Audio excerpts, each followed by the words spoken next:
عام آدمی کو کوئی ریلیف نہیں ملا. ہاں عام آدمی کو جو ملا وہ تھا لنگر خانے. وہ لنگر خانوں میں آئیں, کھانا کھائیں اور چلے جائیں. اس کے علاوہ گورنمنٹ کی کوئی پلاننگ, کوئی ویژن, کوئی پالیسی جو تھی وہ سامنے نہیں آئی. سبسکرائب کریں اور بیل دبائیں تاکہ کوئی خبر رہ نہ جائے. بابر صاحب, جس طرح 2021 کی بات کی ہے اس کو دیکھتے ہوئے ہی ہم کہہ سکتے ہیں 2022 میں کیا ہوگا, لیکن مجموعی طور پر 2021 کے بارے میں آپ کیا کہیں گے؟ جن قوموں کا ہم کہتے ہیں, ذکر کرتے ہیں, وہاں کوئی نہ کوئی ویژن ہوتا ہے. انسان بھی جو آگے بڑھتا ہے وہ سوچتا ہے کہ اچھا میں نے آج کے دن کیا کرنا ہے, کم از کم میں نے سال کیا کرنا ہے, اپنی زندگی میں کرنا ہے. قوم بھی ایسی بنے گی. ہماری کوئی ڈائریکشن نظر نہیں آ رہی سوائے اس کے کہ اس حکومت کو گرانے میں نکل گیا اپوزیشن کا سال, اور حکومت کا اپنے آپ کو بچانے میں نکل گیا. مجموعی طور پر تو یہی نظر آتا ہے, اور اسی دوران میں پاکستان میں ریکارڈ مہنگائی ہوگی اس سال میں. اسامہ صاحب, پاکستانیوں کے لیے, پاکستان کے ایک آدمی کے لیے 2021 کا سال صرف مایوسیوں کا سال تھا, نا امیدی کا سال تھا. یہاں پر جو توقعات تھی گورنمنٹ سے, گورنمنٹ ان توقعات پہ پورا اترنے میں مکمل طور پر ناکام رہی. اپوزیشن سے جو توقعات تھیں, اپوزیشن بھی ان توقعات پہ پورا اترنے میں مکمل طور پر ناکام رہی. اپوزیشن کسی ایک پلیٹ فارم پر اکٹھی نہیں ہو سکی. 2021 میں جو پی ڈی ایم بنا اس کا شرازہ بکھر گیا. تمام اپوزیشن پارٹیز اپنے اپنے چھوٹے چھوٹے مفادات کے لیے, چھوٹی چھوٹی رعایتوں کے لیے وہ عوام کے جو عوام کی کاز تھی اس کو وہ کمپرومائز کرتی رہی.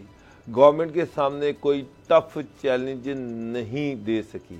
ایون پارٹیوں کے اندر, نون لیگ کے اندر دیکھا جائے تو نون لیگ کے اندر بڑی سخت ڈویژن نظر آئی.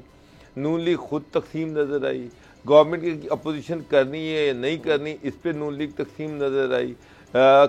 جو تھی جمعیت علماء اسلام, آپ دیکھیں اس کا بھی اپنا شرازہ بکھرتا نظر آیا. دو کہ وہ آخر میں بلدیاتی الیکشن میں ان کو KPK میں کامیابیاں ملی, لیکن ایسا کوئی ٹف اپوزیشن کوئی اپوزیشن پارٹی ثابت نہیں ہو سکی.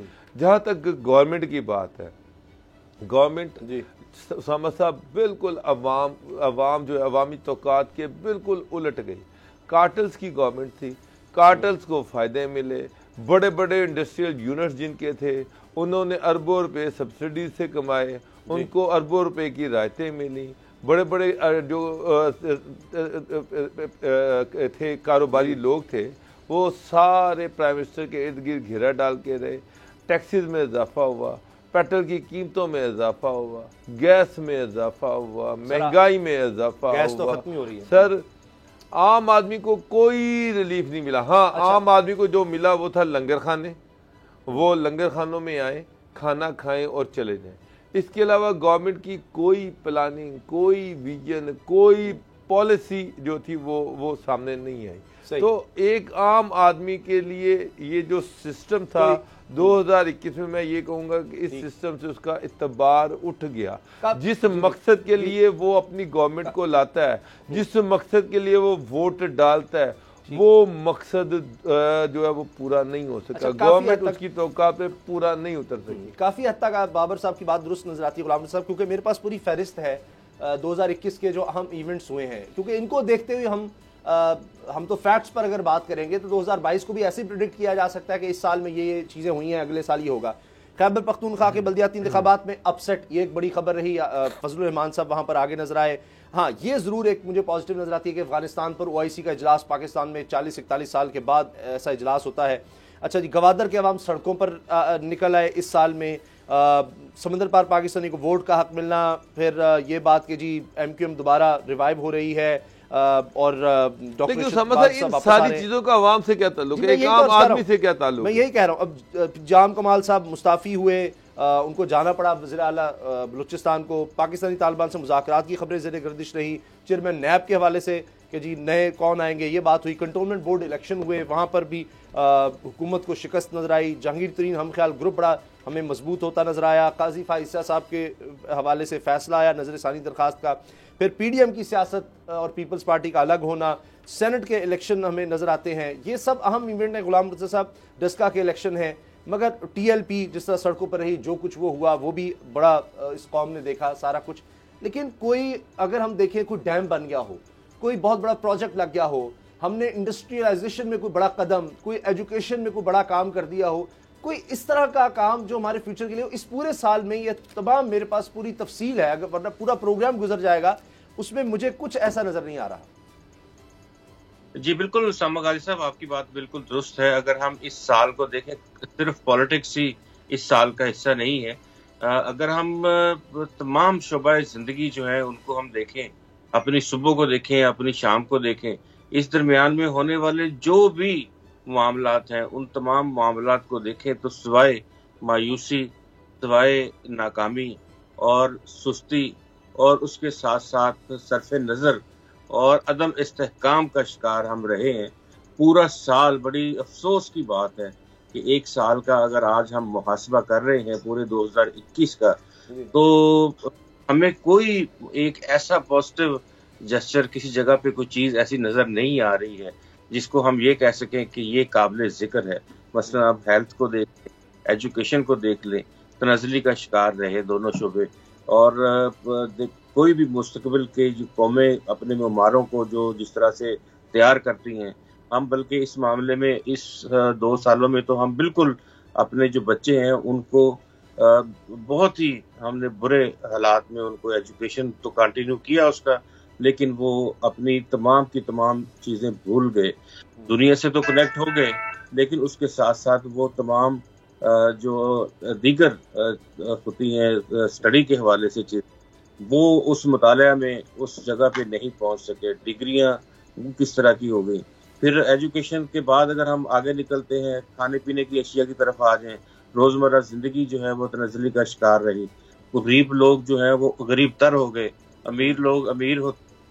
اور یہ جو عدم استحکام ہے یا یہ تضادات اور تفریق ہے, یہ معاشرے میں بڑی ہے اور بے چینی بڑی ہے, جو کہ تمام اشرافیہ کے لیے ایک لمحہ فکریہ ہے کہ اگر وہ سوچیں تو آئے کس لیے تھے, امیدیں کیا دی تھی اور ڈلیور کیا کیا ہے. تو یہ سال ہم کوئی ایگزیجریٹ نہیں کر رہے, آپ کے پاس تمام فیکٹس اینڈ فگرز موجود ہیں. گزشتہ سالوں کے فگرز کے ساتھ آپ انالیسس کروا سکتے ہیں. آپ دیکھ لیں کہیں پہ بھی, ہاں ایک کام بہت زیادہ ہوا ہے, جھوٹ کی بڑی پیداوار ہو گئی ہے ملک میں, الزامات کی بھرپار ہو گئی ہے.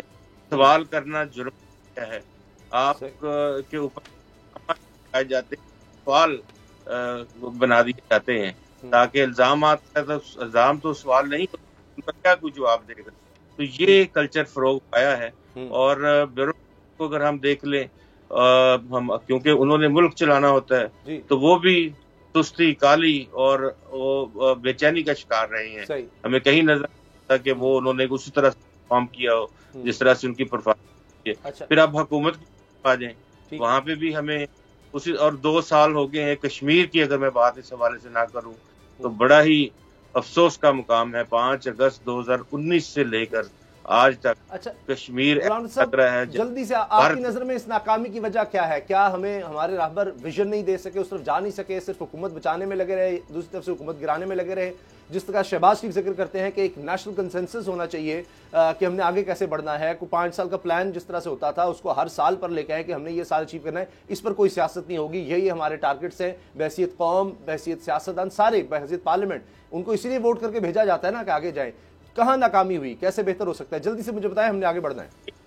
جی دیکھیے, جو آپ نے بڑی اہم بات کی ہے کہ وجہ کیا تھی. وجہ تھا حکومت پاکستان کا, یعنی عمران خان صاحب کا ایسا رویہ جس میں وہ چاہتے ہی نہیں تھے کہ کسی کو ساتھ لے کے چلیں, کسی سے کوئی بات کریں. کوئی اور, میں ایک لفظ بات کرتا ہوں کہ عدم برداشت کا رویہ ہے جناب اعظم عمران خان صاحب کا, اس نے نہج تک پہنچایا ہے. بابر صاحب, آپ کا کیا خیال ہے, کیا وجہ ہے اس کی کہ آج ہم یہی ناکامیوں کا ذکر کر رہے ہیں کہ جی یہ نہیں کیا, یہ نہیں کیا, ہم کچھ آگے نہیں بڑھ سکے؟ سر پھر آگے مجھے بڑھنا ہے, ہمارے ساتھ مہمان ہے بہت اہم. اسامہ صاحب, اس میں گورنمنٹ کا ویژن ہوتا ہے, گورنمنٹ کے پاس ایک ٹیم ہوتی ہے اور وہ ٹیم جو ہے وہ اس ویژن کو ٹرانسلیٹ کر کے آگے لے کے جاتی ہے. پہلی بات تو یہ کہ گورنمنٹ کا کوئی ویژن نظر ہی نہیں آیا. صحیح ہے. اور ٹیم جو تھی وہ بھی اس قابل نہیں تھی کہ اگر کوئی چیز سامنے آئی بھی تو اس کو ٹرانسلیٹ کر سکتے.